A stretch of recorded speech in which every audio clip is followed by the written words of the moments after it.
Selamat datang di Rangkumin Channel yang merangkum cerita, berita, dan obrolan viral dalam versi singkat, padat, dan mudah dipahami. Saya Nora. Dan saya Alex. Inilah rangkuman untuk kamu hari ini. Oke, hari ini kita punya topik yang cukup berat dan butuh kita bedah dengan sangat hati-hati ya. Betul. Ini tentang tragedi jatuhnya pesawat surveillance KKP PKTHT di Puncak Bulu Saraung, Sulawesi Selatan pada 17 Januari 2026. Sebuah misi yang harusnya rutin, tapi berakhir jadi salah satu tragedi aviasi yang paling kita ingat. Ya, jadi kita coba rangkum ya fakta-fakta utamanya dulu. Silakan. Apa yang terjadi? Kecelakaan pesawat tipe ATR 42500 PKTHT. Statusnya total loss, hancur total. Kapan tepatnya? Sabtu 17 Januari 2026. Nah, momen krusialnya itu, kontak terakhir terjadi jam 13.20 WITA. Setelah itu, hilang. Dan ini bukan pesawat kargo kosong ya? Ada banyak orang di dalamnya. Betul, ada 10 korban jiwa. 7 kru dari operatornya, Indonesia Air Transport atau IAT, dan 3 staf dari KKP. Lokasi jatuhnya di mana? Ditemukan di lereng Gunung Bulu Saraung, itu di wilayah Maros dan Pangkep, Sulawesi Selatan. Ketinggiannya sekitar 5.100 kaki. Cukup tinggi ya? Dan status terkini investigasi dari KNKT masih berjalan dengan dugaan kuat CFIT ya? Tepat. Controlled Flight into Terrain. Kita akan bahas istilah ini lebih dalam nanti. Operasi SAR sendiri sudah ditutup 23 Januari, semua korban sudah ditemukan. Oke, sebelum kita masuk ke kronologi jatuhnya, mungkin kita perlu kenal dulu sama pesawatnya. Karena PKTHT ini punya cerita yang cukup unik. Benar banget. Mungkin kalau orang dengar usianya 25 tahun langsung mikir, wah pesawat tua. Padahal nggak sesederhana itu. Nggak sesederhana itu ya. Pesawat ini kan terbang perdana sekitar Oktober tahun 2000. Ya, betul. Awalnya dia beroperasi di Italia loh. Maskapainya Air Dolomiti tahun 2001. Baru di tahun 2010 pesawat ini diakuisisi oleh IAT. Jadi dia sempat jadi pesawat penumpang komersial biasa ya di Indonesia? Bertahun-tahun. Sampai, nah ini bagian menariknya, Maret 2025, kurang dari setahun sebelum insiden. Di situ transformasinya dimulai. Tepat sekali. Pesawat ini dikonfigurasi ulang. Kursi penumpangnya dicabut semua, interiornya dirombak total untuk misi surveillance maritim KKP. Dari ibaratnya bus terbang, jadi mata di angkasa. Bisa dibilang begitu. Dan poin paling penting dari semua sumber yang kita kumpulkan, sebelum penerbangan fatal dari Yogyakarta itu, pesawat ini dinyatakan layak terbang. Oke, jadi nggak ada catatan masalah teknis ya? Nggak ada. Jadi narasi soal pesawat tua bermasalah bisa kita sampingkan dulu. Pesawat ini sehat, siap menjalankan misinya. Misinya hari itu adalah misi rutin, penerbangan dari Yogyakarta jam 8 pagi menuju Makassar. Dipiloti Kapten Andi Dahananto dan FO Muhammad Farhan Gunawan. Dan selama berjam-jam semuanya lancar. Semuanya lancar, sampai mereka masuk fase pendekatan ke Bandara Sultan Hasanuddin di Makassar. Disinilah semuanya berubah. Anomali navigasinya di situ ya? Iya, ada penyimpangan dari jalur yang seharusnya. Harusnya dia ikut jalur pendaratan instrumen menuju satu titik namanya OPNJ. Tapi dia nggak ke sana. Enggak. Data radar terakhir itu menunjukkan jam 13.17 WITA. Pesawat ada di dekat titik Araja. Di situ harusnya dia belok. Tapi dia lurus terus. Lurus terus. Istilahnya overshoot. Dia meleset dari jalurnya. Menara ITC pasti lihat ini di radar mereka kan? Pasti lihat. Dan mereka langsung bereaksi. ATC kasih instruksi lewat radio, minta pilot motong jalur. Langsung kembali ke titik OPNJ. Dan respons dari pilot. Nah, ini bagian yang paling bikin merinding. Kenapa? Hening. Nggak ada jawaban. Panggilan radio dari ATC itu nggak direspon sama sekali. Jadi ada 3 menit krusial di mana ATC mencoba mengarahkan mereka kembali, tapi dari kokpit sunyi. Sunyi senyap. 3 menit yang sangat menentukan. Tepat jam 13.20 WITA, saat pesawat ada sekitar 11 mil dari bandara, blip di layar radar itu hilang. Lenyap. Dan tanpa mereka sadari, mereka terbang lurus menuju sebuah perangkap alam. Perangkap yang sangat mematikan. Kombinasi antara medan pegunungan Kars yang terjal dengan cuaca yang sangat buruk. Di situ ada awan berbahaya kan? Betul. Data satelit cuaca menunjukkan ada formasi awan cumulonimbus atau CB. yang sangat masif dan tebal. Ini bukan awan biasa. Ini pabrik badai. Dan di dalam awan seperti itu, pilot nggak bisa lihat apa-apa. Tepat. Ini intinya. Diperkirakan visibilitas di dalam awan itu cuma sekitar 5 meter. 5 meter? Itu sama saja nol ya? Praktis zero visibility.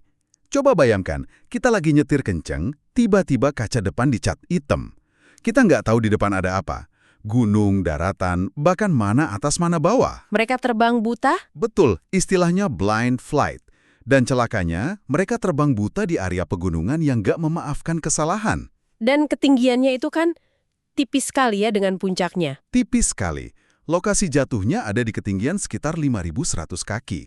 Puncak Gunung Bulu Sarong sendiri tingginya 5.135 kaki. Iya Tuhan, kurang dari 50 kaki. Margin keselamatannya sudah hilang total. Setelah pesawat dinyatakan hilang, dimulailah salah satu operasi SAR paling sulit yang pernah ada. Skalanya masif sekali.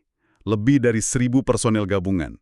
Basarnas, TNI, Polri, dan ini yang penting, warga lokal. Mereka yang paling tahu medannya. Medannya memang seberat apa sih? Puing utamanya itu jatuh di dasar jurang sedalam 200 meter. 200 meter? Iya. Dan tebingnya itu punya kemiringan nyaris vertikal, 90 derajat. Tim evakuasi harus pakai teknik panjat tebing cuma buat turun. Ditambah cuaca buruk yang terus-terusan. Betul. Hujan, kabut tebal, itu terus menghambat. Evakuasi pakai helikopter jadi sangat berisiko. Kalau kita lihat lini masanya, hari kedua ya, tanggal 18 Januari, puingnya pertama kali terlihat. Iya, tim darat berhasil lihat dari kejauhan. Dan di hari yang sama, dengan perjuangan luar biasa, jenazah pertama berhasil dievakuasi dari dasar jurang. Lalu penemuan kuncinya hari kelima. Hari kelima, 21 Januari, black box-nya ketemu. Ini yang paling ditunggu-tunggu. Ditemukannya di mana? Tersangkut di tebing, di kedalaman sekitar 150 meter. Luar biasa perjuangan tim SAR. Dan akhirnya hari ke-7, 23 Januari, operasi resmi ditutup. Semua 10 korban berhasil ditemukan dan diidentifikasi. Betul. Di tengah semua data teknis ini, penting banget ya untuk kita berhenti sejenak dan mengingat lagi, ini bukan cuma angka. Ada 10 nyawa. 10 individu, 10 keluarga. Dari kru IAT ada Kapten Andi Dahananto, Muhammad Farhan Gunawan, Haryadi, Dwi Murdiono, Restuadi Pribadi, Florencia Lolita, dan Esther Aprilita. Dan 3 staf KKP yang gugur dalam tugas. Ferry Irawan, Yoga Naufal Prakoso, dan Deden Maulana. Mereka bahkan dapat penghargaan kenaikan pangkat Anungerta. Dan cerita-cerita personal di baliknya ini yang bikin tragedi ini terasa, begitu dekat ya. Betul. Sang kapten, Andi Dahananto, itu pilot senior lulusan 87. Dan yang luar biasa, sepanjang karirnya, beliau nggak pernah pindah maskapai. Seluruhnya untuk Ayati ya. Seluruh pengabdiannya di sana. Itu kan menunjukkan loyalitas dan dedikasi yang tinggi. Sempat juga ada informasi viral yang kurang tepat ya soal smartwatch co-pilot. Nah iya, sempat heboh kan? Katanya smartwatch-nya rekam 13.000 langkah setelah kecelakaan. Memicu spekulasi ada yang selamat. Ternyata itu data aktivitas sebelum penerbangan. Klarifikasi resmi keluar setelah itu. Ini jadi pengingat kita soal disinformasi di saat krisis.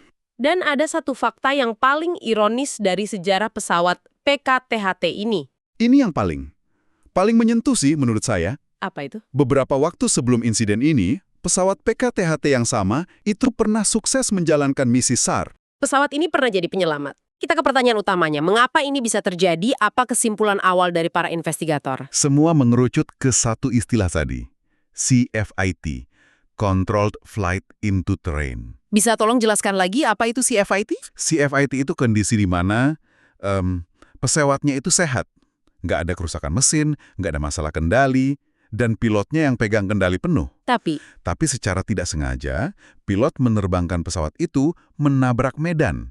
Gunung, daratan, atau air. Karena pilotnya nggak sadar kalau mereka dalam bahaya? Tepat. Pilotnya nggak tahu posisi mereka di mana.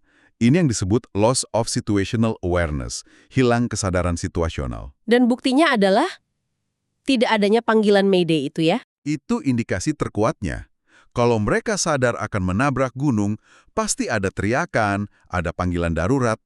Tapi ini hening. Mereka terbang dalam kendali penuh, tapi buta arah sampai detik terakhir. Tepat sekali.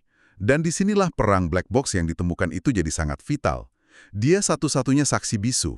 Isinya ada dua ya, FDR dan CVR? Betul, FDR atau Flight Data Recorder itu merekam semua data teknis pesawat. Ketinggian, kecepatan, arah, semua terekam. Nah, yang CVR ini yang lebih personal ya. Iya, Cockpit Voice Recorder. Ini yang merekam semua suara di kokpit. Percakapan pilot, komunikasi dengan ATC, suara alarm. Dari sini kita bisa tahu apa yang mereka bicarakan saat pesawat mulai melenceng dari jalurnya. Tentu dari setiap tragedi harus ada pelajaran yang bisa kita ambil, supaya nggak terulang lagi. Harus. Investigasi ini kan tujuannya itu. Bukan mencari kambing hitam. Apa 3 pelajaran utama yang bisa kita petik? Pertama, evaluasi rute. Prosedur pendekatan instrumen, khususnya di bandara yang dikelilingi gunung seperti Makassar, itu perlu dievaluasi dan diperketat. Kedua, teknologi. Nah, ini krusial. Pentingnya sistem peringatan dini seperti EGPWS, Enhanced Ground Proximity Warning System. Itu sistem yang bisa mendeteksi kalau pesawat terlalu dekat dengan daratan ya? Betul. Sistem ini akan teriak di kokpit. Terrain, pull up, suara yang bisa menyelamatkan nyawa. Dan yang ketiga, Komitmen. Standar keselamatan untuk penerbangan misi khusus atau non-komersial harus sama tingginya dengan penerbangan komersial. Keselamatan itu nggak ada kompromi. doa terbaik kita untuk seluruh keluarga korban. Semoga hasil lengkap investigasi KNKT nanti bisa jadi perbaikan untuk masa depan aviasi kita. Amin. Setelah kita membedah semua ini, ada satu pertanyaan terakhir yang rasanya masih menggantung. Betul. Dan ini pertanyaan yang paling fundamental mungkin. Dengan pilot yang sangat berpengalaman, dengan pesawat yang teknologinya memadai, Kenapa kesadaran situasional, pemahaman paling dasar soal di mana kita berada, bisa hilang begitu cepat, begitu total hanya dalam hitungan menit?